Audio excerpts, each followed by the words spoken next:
आदरणीय अक्षय भाई साहब मोगा साहब, बहुत दिन हो गए भाई साहब को सुने हुए, और क्या ज्योतिष का ज्ञान है, उनके ज्ञान को मैं नमन करता हूँ। एक मिनट, आप वहीं बैठ के बोलेंगे तो माइक वहाँ पहुँचा देते हैं। बोलने तो वहाँ से बोलेंगे, ठीक नहीं लगेगा तो आज वही हमको बहुत ठीक है। धन्यवाद भार्गव जी। मंच पर विराजमान सभी के नाम तो नहीं मालूम, लेकिन अनिल बस जी, सुरेश शर्मन जी, और सामने मेरे सभी भाई बहन और आदरणीय सभागृह, आदरणीय मंच, सम्माननीय श्रोता और वक्ता, सभी को यथा योग्य नमस्कार। अब पहला वक्ता जो होता है या तो नींव ऐसी डाल देता है कि सम्मेलन बड़ा कामयाब हो जाता है, या नींव ऐसी डाल जाती है कि सारे अपनी तूती बजाकर मियाँ मिठू बनकर चले जाते हैं।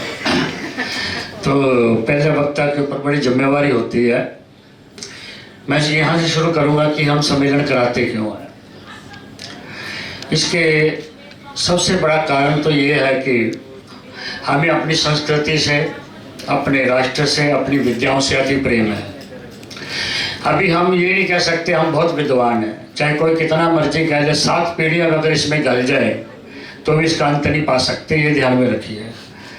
अंतिम अवस्था सीखने, अंतिम अवस्था अगर आज आखिरी दिन भी हो किसी का 90 साल 80 साल के या 200 साल का भी मानव हो जाए तो भी अंतिम अवस्था में कुछ अधूरा ही जाएगा, पूरा नहीं हो सकता। ये इतना गहरा शास्त्र है। और फिर ज्योतिष शास्त्र 2 चीज़ों पे टिका हुआ है। गहराई तो अलग चीज़ है, इसके 2 चीज़ जो है वो बड़ी है जिससे ज्योतिष बदल जाता है, यानी कहीं पे सच कहीं पे झूठा हो जाता है। वो है देश काल परिस्थितियाँ और यत ब्रह्मांडे तत्पिंडे। ये 2 चीज़ें अगर किसी को नहीं मालूम है तो वो ज्योतिष नहीं कर सकता। देखिए अभी हम कहें कि आदमी लगन है, वो उसका रंग बताता है, उसका स्वभाव बताता है, उसका कद काट बताता है, उसकी क्या चेष्टा है, कैसा बनेगा, क्या होगा, वो सब लगन से हम जान सकते हैं। तो लगन तो 12 है, तो फिर 12 किस्म के व्यक्ति होना चाहिए संसार में। हर 12वें व्यक्ति के साथ वो घटना घटनी चाहिए, पर ऐसा होता नहीं है। क्यों नहीं होता है कि देश काल परिस्थितियों से। अब लगन में शनि है, राहु है, तो हम कहेंगे कि जातक काले रंग का होगा, परंतु वो जातक यूरोप में काला नहीं हो सकता है। चाहे कितना मर्जी कोई जोर लगा ले, शनि और राहु उच्च के उच्च नवांश के नवांश ले जाओ, चाहे वर्गोत्तम कर लो, उसकी कोई औकात नहीं कि वो यूरोप में काला पैदा करते। और यही सूर्य, चंद्र, बृहस्पति, मंगल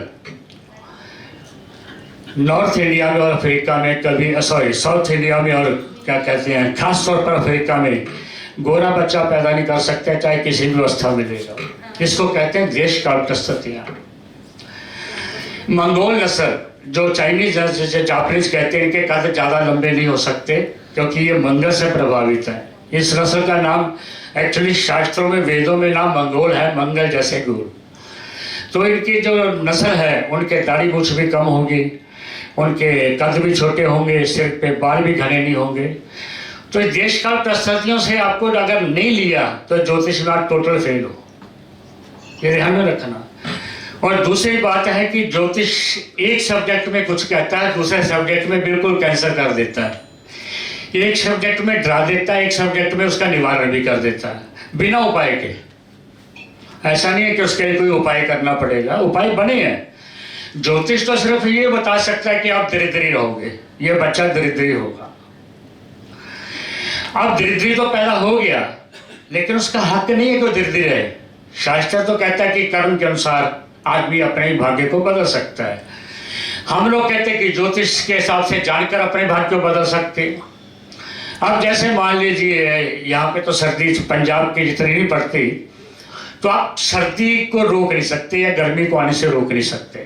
कि रोक सकता कोई? ऐसे कोई मनुष्य या देवी उपाय नहीं है कि हम सर्दी को रोक लें या गर्मी को रोक लें, परंतु मानुषीय उपाय है हमारे पास। वो देवी देवताओं का उपाय नहीं है। जब सर्दी होगी तो क्या करेंगे, हम गर्म कपड़े पहनेंगे, कंबल लेंगे, रजाई लेंगे, चादर लेंगे, शॉल लेंगे। तो हमने ये उपाय कहाँ से ढूंढा? ये वेदों से थोड़ा ढूंढा हमने। देश काल परिस्थितियों से जो पैदा हुआ उपाय है, हमारे कर्म योग से वो पैदा हुआ। हम पहले आदि मानव को ठंड लगती तो अग्नि का सेवन करता था, ऐसा अग्नि को जलाकर उसको सेकता था। धीरे धीरे जैसे उसने डेवलप किया, आज वो यहाँ तक हो गया कि हीटर बना लिए उसने, सर्दियों में गर्मियों में एसी बना लिए उसने, यानी उससे उपाय कर लिए। लेकिन ये उपाय नहीं किया कि राहु का दान करने से आपको गर्मी नहीं लगेगी या सूर्य के दान करने से आपको सर्दी नहीं लगेगी, ऐसा नहीं कोई उपाय। तो ये कर्म योग के उपाय, जो कर्म करता है उस हिसाब से उपाय होते हैं। अब ज्योतिष शास्त्र तो ये कहता है कि आपको एक लड़की की कुंडली देखी और उसमें लिखा आ गया कि इसको पति का सुख नहीं है, ये 2 साल के बाद विधवा हो जाएगी। अब ज्योतिष शास्त्र थोड़ा गलत, तो उसको तो होना ही है। अब ज्योतिष शास्त्र के हिसाब से क्या उसकी शादी ना करें? ऐसा भी संभव नहीं है। ऐसा तो हर लड़की जिसके तलाक योग होगा, जिसको विधवा का योग होगा, पति सुख नहीं होगा, तो फिर उसकी शादी नहीं करेंगे, ऐसे कैसे हो सकता है? शादी तो करनी पड़ेगी, चाहे कर्म योग में कितना भी लिखा हो इसको पति सुख नहीं है, शादी तो करनी है। तो वहां पर ज्योतिष का उपाय बाद में चलेंगे, हम करना क्या नहीं करना, लेकिन ज्योतिष ही उसका खंडन कर देता है। उसके लिए ज्योतिष की एक विधा है मेलापक। और ज्योतिष शास्त्र में मेलापक में 5 चीजें देखी जाती हैं। हम देखने के बाद जो मर्जी 10 देख लो, 50 देख लो, 100 देख लो, वो आपकी इच्छा के ऊपर है। लेकिन शास्त्र ने जो अनुमति दी है वो 5 चीजों की। सबसे पहले प्रथम आयु, कि वर और कन्या की आयु कितनी रहेगी, जो शादी करने जा रहे हैं ये कितने दिन जीवित रहेंगे। दूसरा उनके संतान, कि ये संतान कौन रहेंगे, इनके बेटा होगा या नहीं होगी, या संतान बुरी होगी कि अच्छी होगी, सेवा करने वाली या तो डंडे मारने वाली होगी, कैसी संतान होगी। फिर आता है स्वास्थ्य। आपके पास ये ऐसा नहीं कि एक आदमी दवाई लेता रहे, उसका दूसरा उसके बीमार पड़े एक दवाई चालू करता रहे, उसका भी सुख न मिले, तो स्वास्थ्य कैसा रहेगा। फिर आता है धन ऐश्वर्य। धन ऐश्वर्य में क्या होता है कि आदमी दरिद्री रहेगा, किसके भाग्य में ऐसा ही चलेगा कि या कुछ अमीर होगा, कोई कर्म योग से एक दूसरे के भाग्य से कोई एक दूसरे के भाग्य को काट कर धनवान भी बन सकता है, या कि और गरीब हो जाएगा। कभी कभी हम देखते हैं कि कोई लड़की की शादी हुई, जब लड़की पैदा हुई तो लड़के के माँ बाप बहुत अमीर हो गए, और जब ससुराल गए तो लड़के के माँ बाप जो गरीब हो गए और ससुराल अमीर हो गए। तो किसी किसी का भाग्य भी ऐसा होता है, क्या वो उस लड़की का भाग्य या लड़के का भाग्य ऐसा तो नहीं है कि एक दूसरे को बर्बाद कर दे। फिर देखा जाता है कि आपकी सामाजिक इज्जत सम्मान स्टेटस क्या है। ये 5 चीजों को मिलाने का शास्त्र ने अनुमति दी है। छठी चीज आप जो मर्जी को, वो आपकी इच्छा के ऊपर है। अब शास्त्र ने कहा कि ये लड़की 2 साल के बाद विधवा हो जाएगी। अब मेलापक कहता है कि इसके लिए उस वर की खोज करो। अब यहाँ पे वर वो नहीं चाहिए कि जो 2 लाख रुपए कमाता हो, अगर लड़की को स्वागत रखना है। वर वो नहीं चाहिए कि सुंदर हो, वर वो नहीं चाहिए कि जो असभ्य हो, जो बदमाश हो, क्रिमिनल हो, शराबी कबाबी हो, व्यभिचारी हो। तो कैसा चाहिए? उसको चाहिए दीर्घायु। सबसे पहले जिस लड़के की आयु, वर की आयु 80 साल से ऊपर लिखी है ज्योतिष के अनुसार, उसके साथ शादी करने से 60 साल तक वो सुख भोग सकता है। अभी किसने कहा? खुद ज्योतिषी जो कह रहा था नहीं सुख मिलेगा, और मेलापक में जाकर कुंडली मिलाने में जाकर वो 60 साल तक सुख भोगा। अब इससे एक चवन्नी का उपाय नहीं है। इसलिए तो शास्त्र की बात शास्त्र से। आप वास्तुकार बहुत है, मैं क्या 70 से पहले तो कोई वास्तु किताब छपी नहीं, प्रकरण थे हर किताब में। जैसे 16 संस्कार होते हैं, ऐसे प्रकरण होता था हर बड़ी पुस्तक में, वास्तु प्रकरण, अर्थात वास्तु एक विधा के तौर पर शामिल किया जाता था। पर वास्तु के लिए बनना ना बनना आज हमारे हिसाब से तो कोई बना ही नहीं सकता। मैं किसी को कहूँगा अहमदाबाद से 70 किलोमीटर दूर जंगल में एक बहुत अच्छी जमीन है, वहां पे अपना घर बना लो।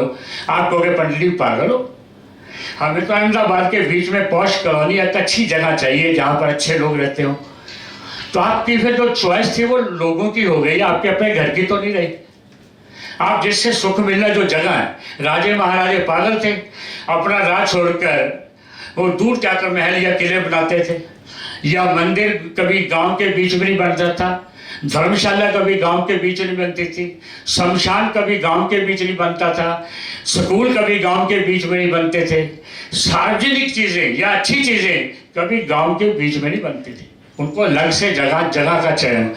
और आज के दिन के कोई भी वास्तुकार भूमि की परीक्षा नहीं करवाता कि किसी ने कराई आज तक, बता दो।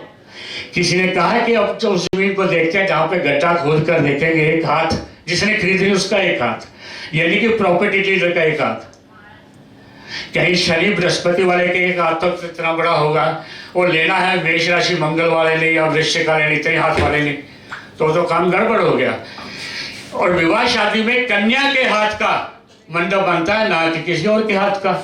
ऐसा नहीं कि वर के हाथ का मंडप 16 हाथ का मंडप है, तो हर एक का नाप होता है। घर में मूर्ति रखनी तो यजमान जिसके नाम पे घर है उसके नाम के 8 उंगलियों की मूर्ति ऊपर ही रखनी चाहिए।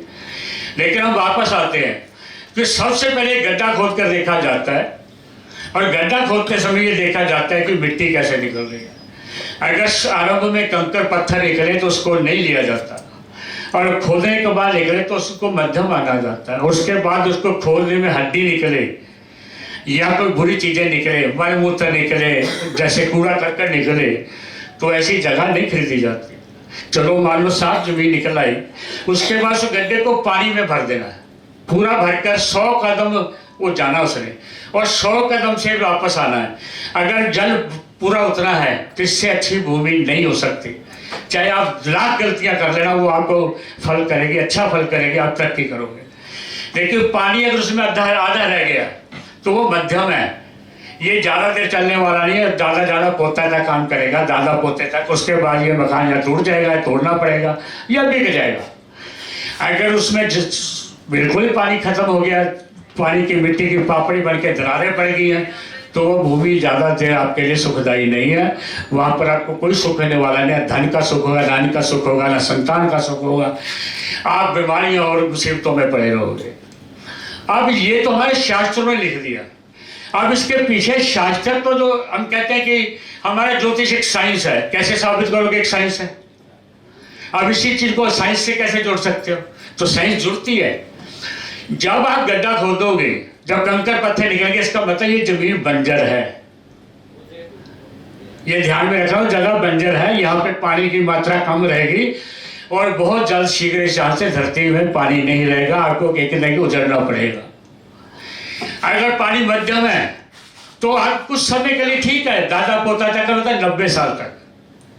कोई भी वास्तु 30 साल के बाद काम नहीं करता, ये ध्यान में रख लेना। अगर आज आपने कोई वास्तु कर दिया किसी कोठी का, किसी घर का, उसका जो एवरेज उम्र है, डेट एक्सपायर है, वो 30 साल है। शनि का जैसे शनि का जिस दिन आपने मकान लिया, प्रवेश किया, 30 साल के बाद सर्कल में वो शनि जब उसी सर्कल पर आएगा, उसी घड़ी पर में आएगा, तो उसका वास्तु बदल जाएगा।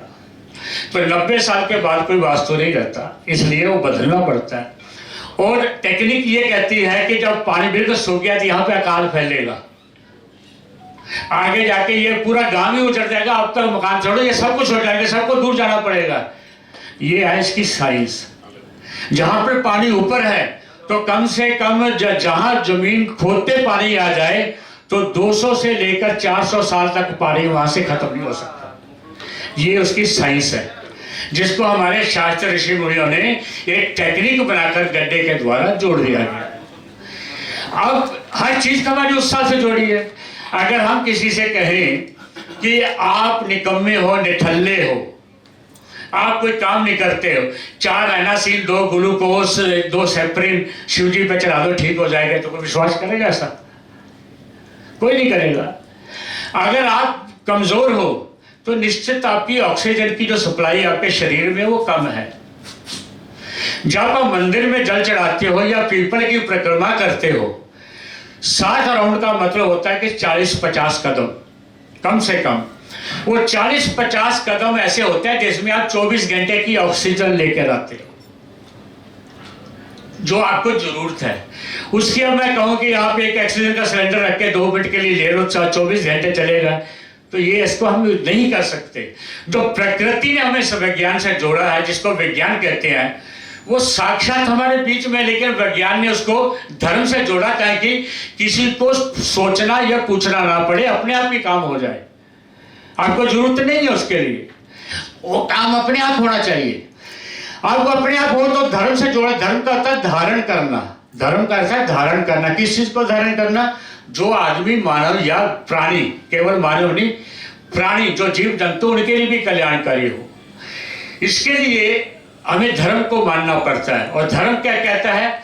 साइंस का दूसरा जो पॉजिटिव रूप है वो धर्म है, जिसको आपको करना ही करना। जैसे माँ की सेवा करना हमारा धर्म है, लेकिन गीता कहती है धर्म नहीं, हमारा कर्तव्य है। वो धर्म नहीं कहती है। पिता की सेवा करना हमारा धर्म नहीं, कर्तव्य है। माता पिता कितने भी बुरे हो, पुत्र का काम नहीं है कि माता पिता का निरादर करे, उसका कर्तव्य है कैसा भी हो, भले जमीन जायदाद में हिस्सा ना मिले, परंतु उसकी सेवा करता रहे। उसके उम्मीद ना करे पिता मुझे कुछ देगा कि नहीं देगा। तो गीता तो ये कहती है, और ज्योतिष भी तो यही कहता है कि 10वां और 5वां भाव का जो मेल है आपस में, वो पिता और पुत्र का मेल है। लेकिन काल पुरुष कुंडली में ये विपरीत है। अगर 5वां भाव पुत्र है तो पिता सूर्य कैसे हो गया? काल पुरुष में तो पिता की जो राशि है वो पुत्र को दे रही, और दशम जो पिता का घर है उसको पुत्र नहीं कहा। अब दशम भी पिता है, उसका कारक जो होता है वो सूर्य को पुत्र बना दिया 5वें घर में, काल पुरुष कुंडली में। तो कैसे हो गया? ऐसा हो नहीं सकता। इसलिए कि पिता का कार्य क्या होती, पिता 10 पुत्र पैदा कर सकता है, 10 पुत्र मिलकर पिता पैदा नहीं कर सकते। इसलिए पिता को 5वां घर पुत्र के लिए दिया गया है। क्रिएट होना अर्थात निर्माण करना। हम किसी वस्तु का निर्माण करते हैं, हमारे 5वां घर किसका? विद्या का, बुद्धि का, तंत्र मंत्र का। आप किसी चीज का निर्माण करने, आविष्कार करने, कुछ भी चाहते हो, कुछ भी पाना है, तो वो 5वां भाव से आएगा। और पिता जो है इस संसार को चलाने के लिए पुत्र को पैदा करता है। पुत्र इसलिए नहीं पैदा करता, ये भी ध्यान में रख लेना। पुत्र इसलिए पैदा नहीं करता है कि उसका वंश चले। ये हमारी लोक मर्यादा, ये लोक शास्त्रों की मान्यता है। एक्चुअली पुत्र इसलिए पैदा किया जाता है कि हर आदमी के जीवन में पाप और पुण्य होते रहते हैं। ऐसा समय हो ही नहीं सकता कि हमसे पाप ना हो या पुण्य ना हो। अनजाने में पुण्य होते हैं और पाप भी होते हैं, लेकिन उसके बदले में पुनाम नाम के नरक में मनुष्य को जाना पड़ता है। उस नरक का नाम है पुनाम। पुनाम नरक से तारने के लिए पुत्र को पैदा किया जाता है। बिना पुत्र के व्यक्ति की नरक में जाने की गति होती है, और पुत्र वाले की कभी दुर्गति नहीं होती, चाहे पाप कितना भी पैदा नहीं किया हो। जिसके घर में पुत्र है वो पिता स्वर्ग को जाएगा, ये ध्यान में रखना, उसकी मुक्ति होगी। लेकिन 4 दरवाजों में एक चीज हो सकती है, या तो जाने वाला प्राणी दोबारा जन्म लेगा, या नरक में जाएगा, या स्वर्ग में जाएगा, या मोक्ष को प्राप्त करेगा। यह निश्चित है कि बिना श्राप वश और बिना वरदान वश वो किसी अन्य योनि में नहीं जाएगा, क्योंकि 12वां जो घर है वो आपके अगले जन्म का सूचक है, और आपका आने का सूचक दूसरा घर है। अगर दूसरे घर में शुभ ग्रह है आपके, तो समझ लिए आप शुभ घर से आए। जैसे मान लीजिए दूसरे घर में बुध बैठा है, तो आप निश्चित वैकुंठ जन्म से आए हैं। बृहस्पति बैठा तो आप पूर्व जन्म में ब्रह्मलोक से आए हैं, और लगन में बृहस्पति बैठा है तो आप पूर्व जन्म के वेद पाठी ब्राह्मण साधु संत थे, और ये जन्म आपका आखिरी है। इसके बाद आपका जन्म मरण नहीं होना है। और केतु और बृहस्पति का संबंध अगर 12वें घर में हो जाए तो भी आपका जन्म नहीं होना। अगर किसी की कुंडली में मंगल 12वें घर में है तो वो दोबारा जन्म लेगा दूसरे जन्म में। भदौरिया जी नमस्कार, आप अभी आए हो, अब देखा तो वो आदमी दोबारा जन्म लेगा। अब उसकी क्या निशानी होगी? एक तो वो गांव में पैदा होगा, दूसरा जंगल जैसे गांव में लगता है उसमें पैदा होगा, और शिव का भगत होगा, और शिव की भक्ति के बाद रुद्रलोक हो जाएगा। अगर यहाँ पे राहु शनि आ गए, हमारे सेकंड घर में शनि राहु है, तो ऐसा व्यक्ति केतु है, तो ऐसा व्यक्ति नरक भोग के आ रहा है। और अगर यही तीनों ग्रह 12वें घर में चल गए तो कितना पुण्य आत्मा क्यों ना हो, कितने दान पुण्य करना हो, पूर्व कर्मों के प्रभाव अभी समाप्त नहीं हो, अभी उसे नरक में जाना है। ये बाद में धर्म से साक्षात पता लग जाता है। अगर चंद्रमा है बारहवें घर में तो शिव लोक को जाएगा, सूर्य है तो देव लोक को जाएगा। तो इतने सरल से हमारे पास ज्योतिष से पता लगता है। और हम कौन सा कर्म करेंगे? दुनिया की साइंस की ना पहले थी, ना अब है, ना भविष्य में कोई वैज्ञानिक बना सकता है ऐसी मशीन कि जो पैदा होने वाले बच्चे को कह दे कि ये डाकू बनेगा कि डॉक्टर बनेगा। नहीं कह सकता, परंतु ज्योतिष शास्त्र ये कह सकता है कि ये जो पैदा होने वाला लड़का है ये डाकू बनेगा, ये चोर बनेगा, ये इंजीनियर बनेगा, ये अभिनेता बनेगा, ये नेता बनेगा, ये शराबी बनेगा, ये साधु बनेगा, ये संत बनेगा, ये व्यभिचारी बनेगा, ये स्मगलर बनेगा, ये मंत्री बनेगा, ये क्लर्क बनेगा। सब कहा जा सकता है केवल ज्योतिष शास्त्र से। ये लड़की विधवा होगी, या लड़की को पति सुख मिलेगा, या वैश्या बनेगी, या कैरेक्टरलेस रहेगा, कार बनेगी, क्या बने क्या क्या बनेगी, वो सब उसके जन्म पे। इसका प्रमाण भी मिलता है। अगर आपने आशिकों के इतिहास पढ़े हैं तो उसमें साफ लिखा हुआ। सस्सी पन्नू का नाम सुना किसी ने? तो सस्सी पन्नू के लिए जब राजा की लड़की थी सस्सी, तो उसकी दाई जो जोशी थी उसने उसके पैर दिखा। छोटे बच्चे के हाथ नहीं देखे जाते, पाँव देखे जाते हैं। बहुत बुजुर्ग आदमी का मस्तक देखा जाता है, और मध्यम आदमी का हाथ देखना चाहिए 16 से लेकर 55 साल की उम्र तक। और देखने वाले को तो आप 90 साल तक भी हस्तरेखा देखते रहो, क्या फर्क पड़ता है? किसी को थोड़ा पता है नक्की देवी ऊत बजारी, बहुत बढ़िया, बहुत बढ़िया। किसी को क्या पता? हम तो जानते नहीं, टेक्निक नहीं जानते उस चीज की, इसलिए कब क्या देखना कैसे नहीं देखना। अब सभी विषांतरी देखते हैं। जहां पर ऊंचा नीचा बंजर भूमि हो, पहाड़, वहां पर योगिनी दशा देखनी चाहिए। समतल में विषांतरी, और जहां पर एक नस्ल पैदा हो जाए वहां पर अष्टोत्तरी। दशाओं देखने के 42 से 48 किस्म की दशाएं हैं, और विषांतरी दशा का तो सबसे मुश्किल नियम है लगाने का। हम तो लगा लेते हैं सीधा चंद्रमा के नक्षत्र, चंद्रमा स्पष्ट किया, नक्षत्र स्पष्ट किया, दशा आ गई। लेकिन नहीं, लगन कहाँ, कौन सा लगन है, लग्नेश कहाँ बैठा, फिर कौन सी दशा चलेगी, विषांतरी का कौन सा भाग आएगा, ये बहुत बड़ी का है। दशा फल साधना पढ़िए, उसको पता लगेगा आपको दशाओं के बारे में ज्ञान। लेकिन हम मोटी बुद्धि से चल रहे हैं, अच्छा चल रहे हैं, लेकिन सम्मेलन कराने का यही तो लाभ हमें कि हम एक सूत्र में बंध तो गए हैं और थोड़ा थोड़ा ज्ञान एक दूसरे को दे भी रहे हैं। मैं भी आपसे प्राप्त कर रहा हूँ, आप मुझसे प्राप्त कर रहे हैं, और थोड़ा नुकसान भी हो रहा है। नुकसान ये हो रहा है कि जो नीम हकीम खतराए जान वो थोड़े बढ़ रहे हैं, वो लोभ के कारण बढ़ रहे हैं। जैसे मान लीजिए शबरी शर्मन जी ने गाड़ी ले ली, अब शर्मन जी के तो 50 साल का जो मेहनत है 40 साल की, वो तो उन्होंने देखी नहीं है। उन्होंने कहा कि होंडा गाड़ी देख ली बस। अब दूसरा आदमी कहता है कि मैं भी ये काम करूंगा, मुझको भी गाड़ी चाहिए। अब उसको ABC आता नहीं, हरे पे राहु शनि काल सर्प आता रहेगा। किसी को पित्त दोष आता है, किसी को कोई दोष, अभी तो पता नहीं कितने दोषों ने जन्म लेना है। 70 से पहले क्या किसी ने काल पुरुष की बात की थी, काल सर्प योग की? आप बता दीजिए। 1970 से पहले एक बुक लिखी दिखा दीजिए। 300 योग है पराशर जी के, उसमें भी काल सर्प योग नहीं है। ज्योतिष योग दीपक और ज्योतिष योग चंद्रिका, दीप का। जो सूर्य से बनते हैं योग उसको दीपिका कहा जाता है, जो चंद्रमा से योग बनेगा उसको चंद्रिका कहा जाता है। 300 योगों में इसका जिक्र नहीं है, लेकिन पराशर ने जैसे योग का जिक्र किया जिसको बिगाड़ के काल सर्प या योग बनाया गया, वो सुनिए उसकी टेक्निक क्या बना दी। तीसरे घर का मालिक अगर सर्प राहु के साथ बैठ जाए तो सर्प योग होता है, अर्थात उसको सांप के काटने से मृत्यु होती है।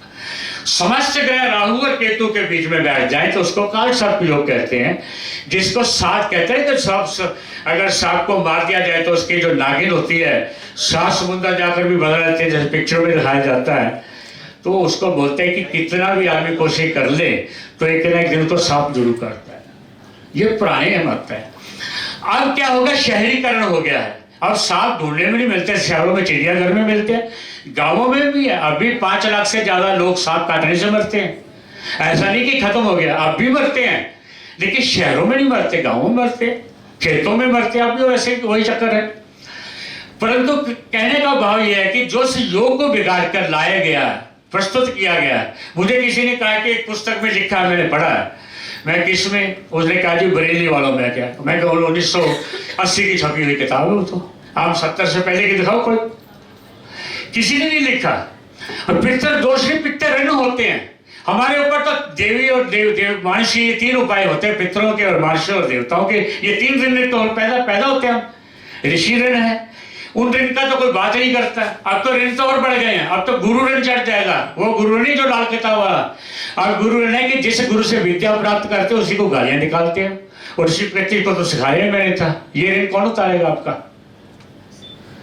जिस गुरु से सीखते हो उसी को आप किनारे करते हो, उस गुरु की निंदा करते हो, ये ऋण तो अभी अलग चलेगा। और ब्राह्मणों से सीखकर ब्राह्मणों की निंदा करना, ये ब्रह्म दोष अब चलेगा। इसका निवारण कैसे करोगे? बड़ी तभी तो बहुत आएंगे।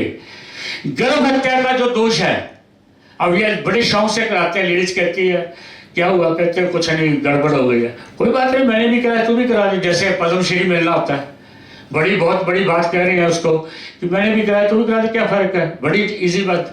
शास्त्र के अनुसार सबसे बड़ा दोष ब्रह्म हत्या से भी ऊपर, ब्राह्मण की हत्या करने, गौ हत्या से भी ऊपर जो दोष है वो गर्भ हत्या है। और बड़ी इजी करते हैं, बड़ी आसानी से करते हैं। जब ज्योतिषी को अपने भाग्य पे ही विश्वास नहीं है, वो फिर भी एडवर्टाइजमेंट कर रहा है, मेरे पास आओ, मैं ये कर दूंगा, मेरे को 36 घंटे 35 घंटे। अरे तो 2 घंटे अपने ऊपर लगा के पैसे कमा ले, दूसरों को क्यों बुला रहा है? बहुत बढ़िया, अपने ऊपर ही लगा लेना, अपने उपाय, क्यों जरूरत है बुलाने की किसी को? ठीक। अब कुंडली में देखो, कुंडली क्या कहती है। अगर चौथा भाव आपका अच्छा है कुंडली में, ध्यान में रखना, और शनि की पोजीशन अच्छी है, तो आपके वास्तु में दोष होंगे तो भी सुख पाओगे। और कहीं शनि खराब हो गया आपकी कुंडली में और वास्तु के अनुसार भी बना लोगे, घर में जाते ही बहुत होगी। इसकी एग्जांपल मैं अभी देता हूं। आजकल ज्यादातर लोग वास्तु वालों से मकान के नक्शे बनवा रहे हैं, मैं गलत तो नहीं बोल रहा हूं, ज्यादातर 80%। और क्या होता है, मकान पूरा नहीं होता, एक आदमी मर जाता है। 70% के साथ हो रहा है, मकान बनने से पहले एक आदमी मर जाता है, और मकान पूरा होने के साल 2 साल में शायद मकान बनाने वाले मर जाता है। अब जब सब कुछ वास्तु के अनुसार कर लिया, अब ये मौत क्यों हो रही है? और सबसे महंगा प्लाट कौन सा होता है? कॉर्नर का मकान। इधर भी टेंट लग जाएगा, इधर भी होगा, इधर गाड़ी खड़ी कर देंगे, इधर पार्टी करना करेंगे, इधर बच्चे बैडमिंटन खेलेंगे, 2 सड़क का मकान, बंद गली का मकान। दुनिया में 90% आदमी कॉर्नर के मकान वाले उजड़ते हैं। सबसे महंगा प्लाट, सबसे बढ़िया प्लाट, और बार बार बिकता है, बार बार बिकता। देख लेना आप अपने किसी भी शहर का एक मुआयना करना और कॉर्नर का मकान ढूंढना, उनमें से 10 में से 7 मकान कई बार बिके हैं और कई बार उजड़े, और कई खाली पड़े हैं उजाड़ में, बिकी नहीं रह गई। और जो सेंटर में पड़े हैं उनके रेट अच्छे हैं। फिर साउथ फेस से बड़ा परहेज है, और पूर्व दिशा को बड़ा अच्छा मानेंगे। अरे जितना पूर्व दिशा में नुकसान हो रहा है उतना किसी और में हो ही नहीं रहा। जितना पूर्व दिशा का मकान उजड़ता है उतनी जल्दी कोई होता है। आपके 2 तरह के वर्ण हैं, एक तो आप जाति से, जैसे कोई ब्राह्मण होता है, क्षत्रिय होता है, वैश्य और शूद्र होता है, तो ये वर्ण। एक होता है राशि का वर्ण, जैसे कौन सी राशि ब्राह्मण है, कौन सी राशि क्षत्रिय है, कौन सी शूद्र है, कौन सी क्षत्रिय। और फिर भूमि का चयन, कौन सी भूमि किस जाति को लेनी चाहिए। फिर उसकी सुगंध, कौन सी सुगंध वाली भूमि आदमी को चयन करनी चाहिए। अभी तो मैंने आपको वो बताई थी कि गड्ढा खोद के देखना। अब मान लो जो पीली मिट्टी जो है, सफेद मिट्टी है, काली मिट्टी है, तो शूद्र वर्ण। अब शूद्र यहाँ 2 तरह के हैं। आप कहोगे जो सफाई कर्मचारी वो शूद्र नहीं, जो क्लास 4 का कर्मचारी चाहे ब्राह्मण है वो भी शूद्र है। जो सेवारत है, किसी की भी सेवा कर रहा है, जो तनख्वाह लेके काम कर रहा है वो शूद्र है। तो ऐसे व्यक्तियों को पश्चिम का मकान या काली मिट्टी की जगह लेनी चाहिए, बिल्कुल फलेगी। साउथ फेस हो और लाल रंग की भूमि हो या पीले रंग की भूमि हो, लेकिन जात का बढ़िया हो या राशि का वैश्य हो या वृक्ष थोड़ा लगन या राशि का मालिक हो, जरा साउथ फेस जगह लेके तो देखियो कितना लाभ होता है। आपको एक मकान के 4 मकान ना बन जाए, 4 प्लाट ना बन जाए तो मेरा नाम बदल देना, करके तो देखो, ऐसे ही करा देना किसी को। इसलिए केवल ये पढ़ लेना ईशान नीचा होना चाहिए। भाई क्यों नीचा होना चाहिए ईशान? कौन मान ले ठीक है होना चाहिए, क्यों होना चाहिए? इसका रीजन साइंस क्या है इसकी? क्यों नैऋत्य कोण उच्चारण चाहिए, क्यों नैऋत्य कोण में बेडरूम होना चाहिए, क्यों ईशान में बेड नहीं होना चाहिए, क्यों अग्नि कोण में बेड नहीं होना चाहिए, अग्नि कोण में रसोई क्यों होनी चाहिए? इसका कोई लॉजिक तो होगा। अगर कहने जी ये शास्त्र कहता है, विश्वकर्मा जी ने कहा, मैयक ने कहा है, फलाने ने कहा, फलाने ऋषि ने कहा, विश्व, तो ये तो बातें हैं हमारी, जिसको कहते हैं कि लकीर के फकीर, उसने कहा मैंने मान लिया। उस पंजाबी कहावत है कि आटा गूंदी है, भाई तू आटा इतना क्यों गूंदी है? वो कहली फिर पेड़ा करके, तू पेड़ा करके क्यों रख दी है? वो कहली मैनू की पता, मेरी सस कर दी से मैं भी करती है। हम भी ऐसे कर रहे हैं कि हमारे वो कर रहा था, हम भी ऐसा कर रहे, उसने ऐसा किया था, हम भी कर रहे थे। अब किसी के फेरे पहले 6 घंटे में होते थे, किसी ने आपातकाल में पंजाब में हालत खराब हुए तो आधे घंटे में फेरों लगे, तो किसी ने कहा बनेगी आधे घंटे में, हाँ हो जाएगा, फलाने के आधे घंटे में हो गए तो हम भी कर देंगे। तो ये है लकीर का फकीर, यहाँ से खराबी शुरू होगी। उसकी तो माँ मर गई थी, ताया मर गया था, करा रही है उसको तो इमरजेंसी, तेरा थोड़ा मरा, तू तो भाई विधि से करा, तेरे को क्या प्रॉब्लम है, तेरे को क्या जरूरत है? अब तो कहना नहीं चाहिए कि जिस माता पिता की वजह से हम यहाँ बैठे हैं, मैं आज 65 साल का हो गया हूँ, आप कितने साल के हैं, उन्होंने उनके लिए हम 13 दिन नहीं दे सकते, तीसरे दूसरे दिन ही निपटा। अरे घर में सूतक लगा हुआ, पातक लगा हुआ है, और ब्राह्मण को कहते हैं ब्रह्म भोज कर लो, कैसे करेगा वो? तो फिर कहते हैं कि हमारे प्रेत आते हैं, हमें बीमारी होती है, हमें यही कष्ट होता है। जब जो संस्कृति की हानि होती है, गीता कहती है कि जब संस्कृत की हानि होती है तो मूल वंश का विनाश होता है, और वो हम उसके ओर अग्रसर हो चुके हैं।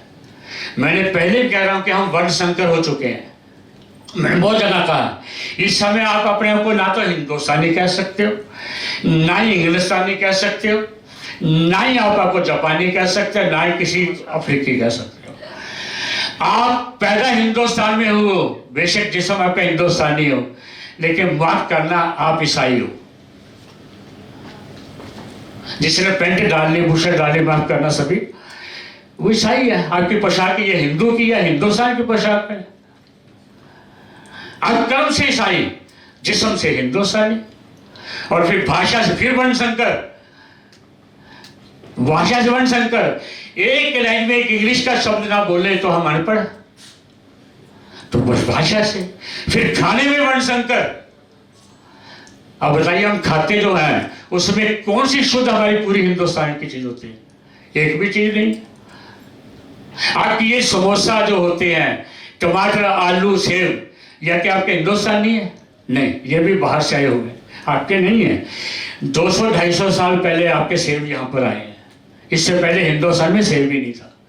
कई पिक्चर धार्मिक में दिखा देते हैं कि सेब पड़े भगवान विष्णु के आगे, तो मुझे तो जरूर हंसी आती है कि वो समय भगवान विष्णु जी ने सेब देखा भी नहीं था जो उनके आगे रख दिया गया। तो कहने का भाव है कि हम अपनी संस्कृति से दूर हो गए, अपनी संस्कृति में जो मिश्रण हो गया उसी को बोलते हैं वर्ण संकर। ऐसे ही ज्योतिष में हमारा वर्ण संकर हो गया। कोई बीच में रेकी भी कर रहा है, बीच में हस्तरेखा भी देख रहा है, बीच में चरोकार भी कर रहा है, बीच में कुंडली भी देख रहा है, वास्तु भी कर रहा है, और क्या अंक ज्योतिष भी कर रहा है। जिसको जहां से सूत आया वैसे कर रहा है। अब हस्तरेखा वाला भविष्यवाणी कर रहा है अखबार में कि ये प्रधानमंत्री बनेगा। बताओ किस किताब में लिखा है कि बिना किसी व्यक्ति के हाथ देखे हुए वो कहेगा प्रधानमंत्री बना? ये तो मेहनती का काम है, संगीता का काम है, जातक का तो काम ही नहीं है। ये हस्तरेखा में ये लिखा होता है चक्रवर्ती सम्राट बनेगा, ना कि प्रधानमंत्री। उस समय लोकतंत्र था ही नहीं था, लेकिन चलो मान लो कहता उच्च पद को प्राप्त करेगा। ऐसे तो हर रेखा, जैसे गज के श्री योग हर चौथी कुंडली में है, तो क्या सभी मंत्री बन जाएंगे?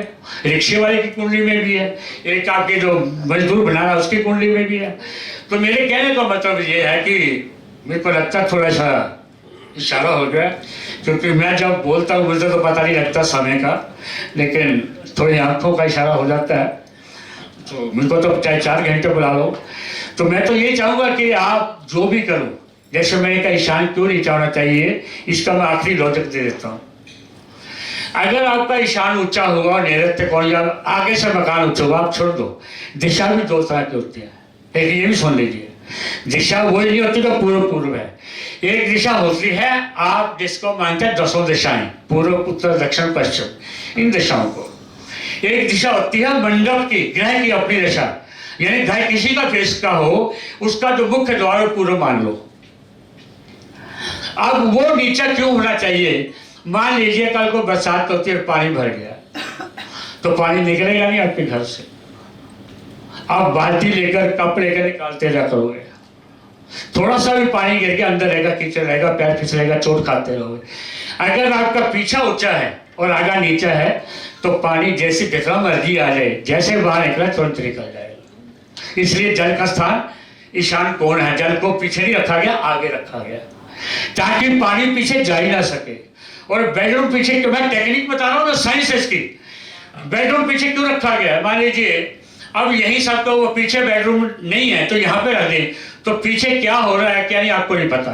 वो पीछे एक दिन कली गिर जाएगी, एक दिन टिप गिर जाएगी, एक दिन कुछ बाला गल जाएगा, एक दिन दीमक लग जाएगी, आपको पता ही नहीं। जब गृह मालिक प्रवेश द्वार से निकल कर पीछे तक जाएगा, पूरे घर का मुआयना होता रहेगा। यहाँ पे तो ये हो गया, शराब आ गई, अरे यहाँ से तो कली उखड़ गई है, और ये दरवाजा कैसे हो गया, वो पूरे घर का मुआयना होता रहेगा। अंत से लेकर निरीक्षण होता रहेगा, रोज निरीक्षण, और वो मकान कभी नहीं गिरेगा। ये इसकी एग्जाम्पल है।